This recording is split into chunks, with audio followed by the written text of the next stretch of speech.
ମୋ ପ୍ରିୟମାନେ ପ୍ରଭୁ ଯୀଶୁଙ୍କ ନାମରେ ଅଭିନନ୍ଦନ ଜ୍ଞାପନ କରୁଛି। ଏହି ମାସର ଶେଷ ଦିନରେ ଆମେ ଆସି ପହଞ୍ଚିଅଛୁ। ଏ ମାସ ସାରା ପରମେଶ୍ୱର ପ୍ରତିଦିନ ଆମ୍ଭମାନଙ୍କୁ ସାହସ ଦେଲେ, ଆଶା ଦେଲେ, ଭରସା ଦେଲେ। ଏହି ସମସ୍ତ ପରମେଶ୍ୱରଙ୍କ ଅନୁଗ୍ରହ ଦାନ ପାଇଁ ଆମେ ପ୍ରଭୁଙ୍କୁ ଧନ୍ୟବାଦ ଦେଉ। ଆମେ ଆସନ୍ତାକାଲି ଡିସେମ୍ବର ମାସର 1 ତାରିଖରେ ପ୍ରବେଶ କରିବା ପାଇଁ ଯାଉଛୁ। ତେଣୁ ପ୍ରଥମ ଦିନ ପାଇଁ, ନୂଆ ଦିନ ପାଇଁ ପ୍ରଭୁଙ୍କୁ ଧନ୍ୟବାଦ କରିବା। ସ୍ତୁତି ହେଉ। ଏହା ମୋ ମିଶ୍ର ଦେଶର କେରଳ ନାମକ ଏକ ସ୍ଥାନରେ ରହିଛି, ଯେଉଁଠାରେ ଅନେକ ପିରାମିଡ଼ ଆପଣମାନେ ଦେଖିପାରିବେ। ମିଶ୍ର ଦେଶରେ ପ୍ରାୟ 107 ପିରାମିଡ଼ ଥିବାର ଆମେମାନେ ଜାଣୁଅଛୁ। ଏଠାରେ ଘିସା ନାମକ ଏକ ବହୁତ ବଡ଼ ପିରାମିଡ଼ ଅଛି ବୋଲି ଆମେମାନେ ଜାଣିବାକୁ ପାଉଛୁ। 3 ବଡ଼ ବଡ଼ ପିରାମିଡ଼, ପୁଣି 6 ଛୋଟ ଛୋଟ ପିରାମିଡ଼ ଗୁଡ଼ିକ ରହିଛି। ବଡ଼ ପିରାମିଡ଼ ଗୁଡ଼ାକରେ ରାଜାମାନଙ୍କୁ ରଖାଯାଏ, ପୁଣି ଛୋଟ ଗୁଡ଼ାକରେ ରାଣୀମାନଙ୍କୁ ରଖାଯାଏ। ଏହି ପିରାମିଡ଼ ନାମ କ୍ୟାସ୍ ଏପରି କ'ଣ କହନ୍ତି, ସବୁଠାରୁ ବଡ଼ ଏହି ପିରାମିଡ଼ ବୋଲି କୁହାଯାଏ। ଏହା ବହୁତ ବଡ଼ ଅଟେ। ଏହାର ଚାରିପାର୍ଶ୍ୱ 120 ଅଟେ ବୋଲି ସମସ୍ତେ କହନ୍ତି।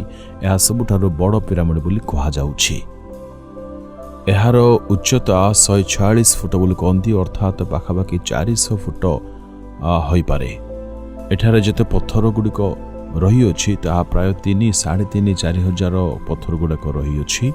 ପୁଣି ସେଦିନମାନଙ୍କରେ ତାହା କାଟିବା ପାଇଁ କୌଣସି ସାଧନ ନଥିଲା। ଏହି ପ୍ରସ୍ତର ଗୁଡ଼ିକ ଏମାନେ କେଉଁଠାରୁ ଆଣିଲେ ତାହା ତ ଜମା ଜଣାପଡ଼ୁନାହିଁ। ଛୋଟିଆ ଛୋଟିଆ ପଥରର ଓଜନ 1.5ରୁ 2 ଟନ୍ ହେବ। ପୁଣି ବଡ଼ ବଡ଼ ଗୁଡ଼ାକ ସବୁଠାରୁ ବଡ଼ ହେଉଛି 8 ଟନ୍ ପର୍ଯ୍ୟନ୍ତ ରହିଛି। ହଜାର ହଜାର ପଥର ରଖି ଏକ ଉପରେ ଆଲୋକ ରଖି ସେମାନେ ଏତେ ବୃହତ୍ ବଡ଼ ପିରାମିଡ଼କୁ ସେମାନେ ବନେଇଛନ୍ତି। ଏହିପରି ସେମାନେ ବନେଇଛନ୍ତି।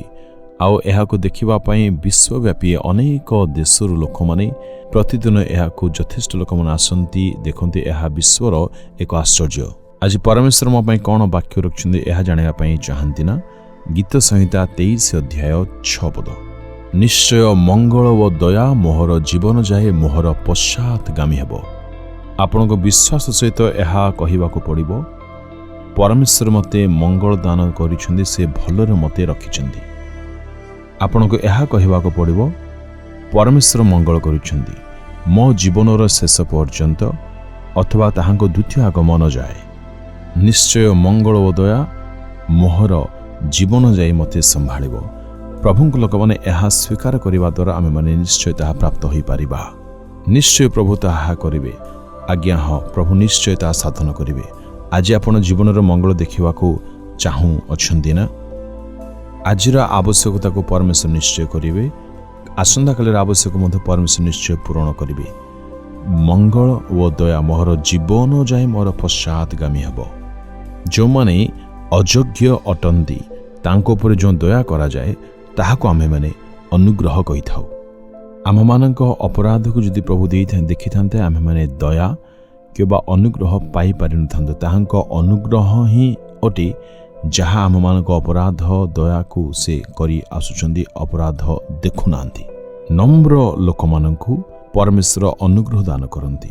ମୁଁ ଆପଣା ବଳରେ, ଆପଣା ବୁଦ୍ଧିରେ, ଜ୍ଞାନରେ କରିପାରିବି ଏହିପରି ଯଦି ନମ୍ର ହେବା ନାହିଁ, ପରମେଶ୍ୱର ଅନୁଗ୍ରହ ଦାନ କରିପାରିବେ ନାହିଁ। ଏଣୁ ପ୍ରଭୁଙ୍କ ଲୋକମାନେ ଦିନ ହୋଇ ପରମେଶ୍ୱରଙ୍କୁ ଆମେମାନେ କହିବା, ପ୍ରଭୁ ମୋତେ ନମ୍ର କର, ଦୀନ କର। ନମ୍ରତା, ଦୀନତା ପ୍ରଭୁଙ୍କ ପ୍ରିୟ ଲୋକମାନେ ଅନୁଗ୍ରହ ଆଣିଥାଏ। ମଙ୍ଗଳ ଓ ଦୟା ମୋହର ଜୀବନ, ମୋ ପରିବାରର ଜୀବନ ଯାଏ ସବୁବେଳେ ବର୍ତ୍ତୁଥିବ। ଯୀଶୁଙ୍କ ନାମରେ ଆମେନ୍, ଆମେନ୍।